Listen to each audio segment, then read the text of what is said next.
While I was doing my research for this review, I came across a lot of people calling this the best 35mm camera ever made. Now, I've heard this said before about a lot of other cameras, so I'll leave that up to you all to decide. But I will say one thing, that in all the years I've spent with my Nikon F2, I can see why it's so loved.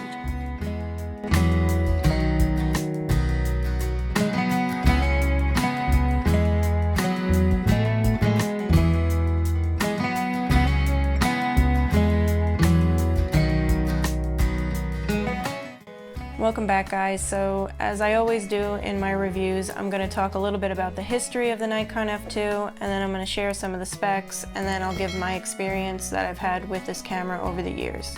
I hope you'll stick with me till the end, because that's when I'm going to share most of the photos that I've taken with it, as well as throughout the video, but mostly at the end. And maybe by then you'll be able to decide if the Nikon F2 is the camera for you, or even maybe have an opinion on whether or not you think this is the best camera ever made. So stick around.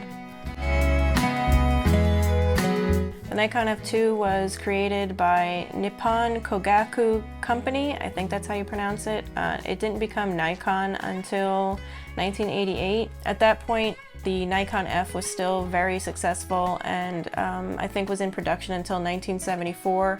So Nippon didn't, or I'm going to call it Nikon at this point, just in case I'm pronouncing it wrong.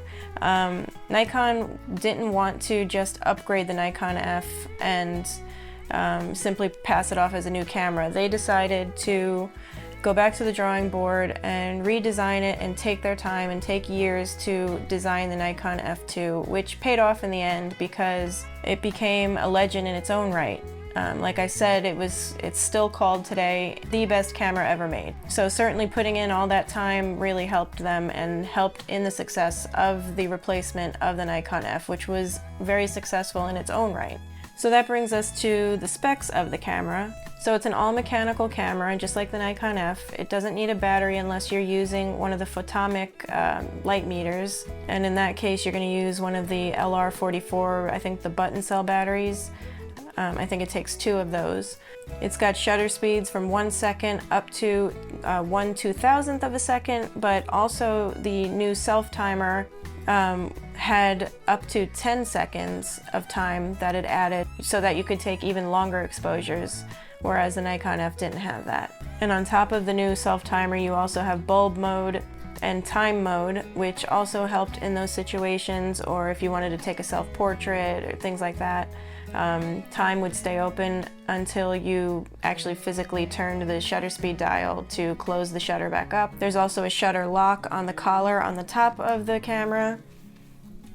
Here where the shutter button is, you pull it up and turn it towards the L. That's a lock. That'll lock the shutter. It's got a focal plane shutter and a titanium curtain, and it's got a hinged back door instead of having to remove the bottom like the Nikon F, which is actually kind of a pain in the neck in my experience with the Nikon F. In order to load your film, there's no hot shoe, obviously, especially even with the meter head on it. So you would use electronic flash mounted on with a bracket and through the PC port, and the electronic flash sync would be at 1/80th of a second, which isn't too bad.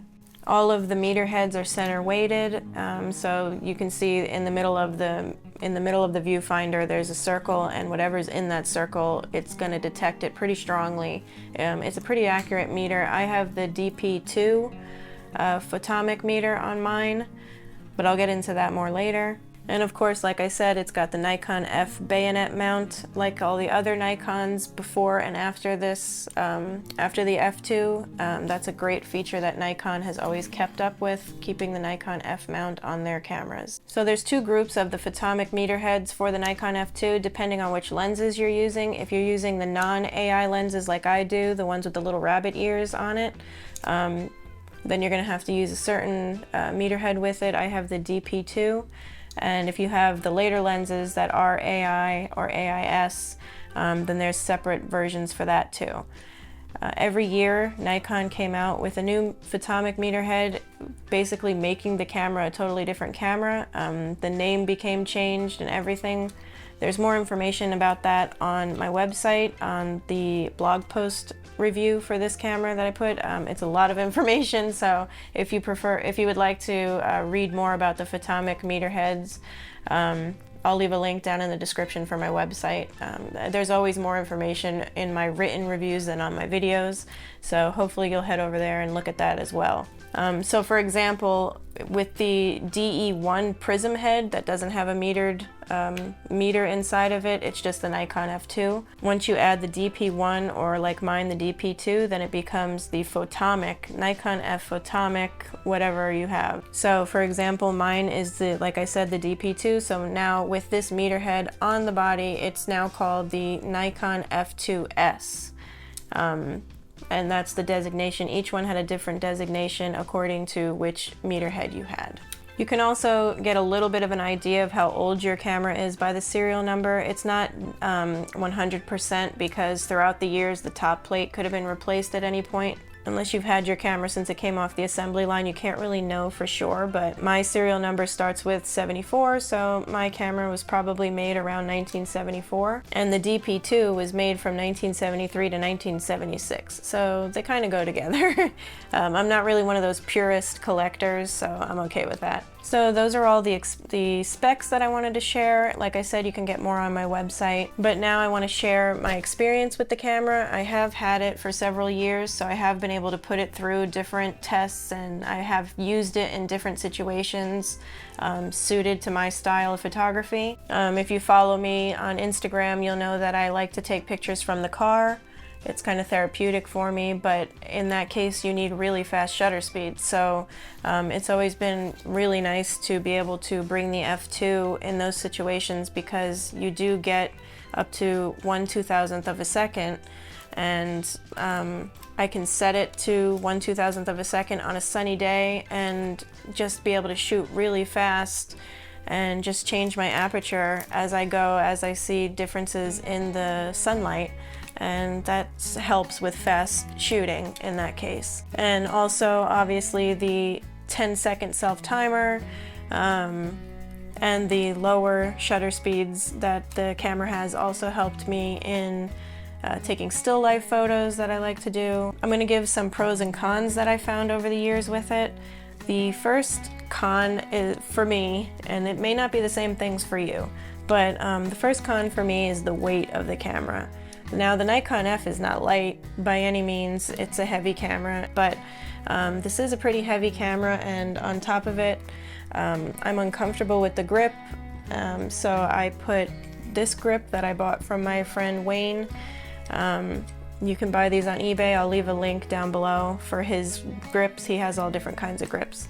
And it's not very heavy, but when you add it to the already heavy Nikon F2, it becomes a pretty heavy camera, and especially the old pre-AI lenses, they're pretty heavy as well. So the whole setup is not a light setup by any means. I've carried it around with me before and it wasn't a pleasant experience for me. It may not be a problem for you, but that's my biggest con.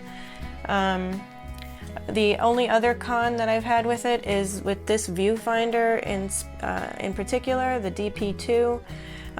When I look through the viewfinder, and I ran into this problem a lot, especially driving, when taking pictures from the car, for some reason, I don't know if it's my glasses or what, but I cannot see, like this is a circle here, and then inside is a square. The viewfinder is a square.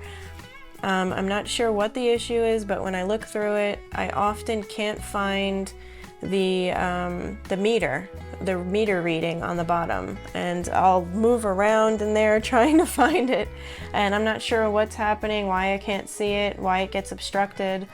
But that's happened to me a lot when I'm trying to rush and take a picture and get a reading from the car, and that was really frustrating. That was something that I ran into that I wasn't happy about. But the pros for me outweigh the cons, because the shutter speeds, like I mentioned, are a big pro.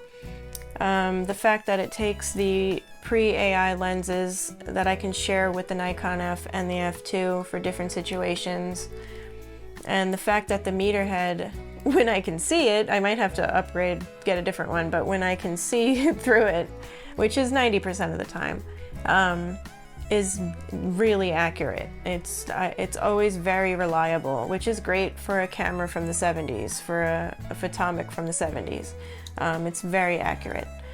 So those are the pros for me, but I'd like to know what you guys think. Let me know in the comments. Do you think it's the best camera ever made? Do you have an F2? Do you want one?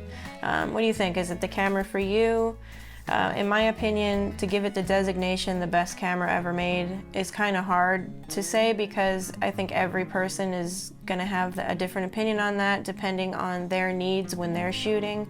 I told you guys my needs. It has to be light and, you know, have fast shutter speeds and all that. So I think every person's best camera is going to be whichever camera that you have that helps you be better, helps you shoot better and faster, and motivates you to want to shoot. That's a big thing for me, is my cameras have to make me want to shoot, and I get motivation from these cameras. It's a lot of the reason why I shoot film with vintage cameras, is because they motivate me to want to take pictures. So that's it. That's everything I wanted to say about the Nikon F2. I hope this was helpful at all to any of you if you were trying to decide whether or not the Nikon F2 is for you. I hope you'll hit that subscribe button and the like button if this was helpful. If you do want to help me out and help out the channel to keep going, I do have a link down in the description for if you want to buy me a roll of film. It does help out a lot, especially these days, if you can make a donation. But until next time, stay motivated and keep shooting.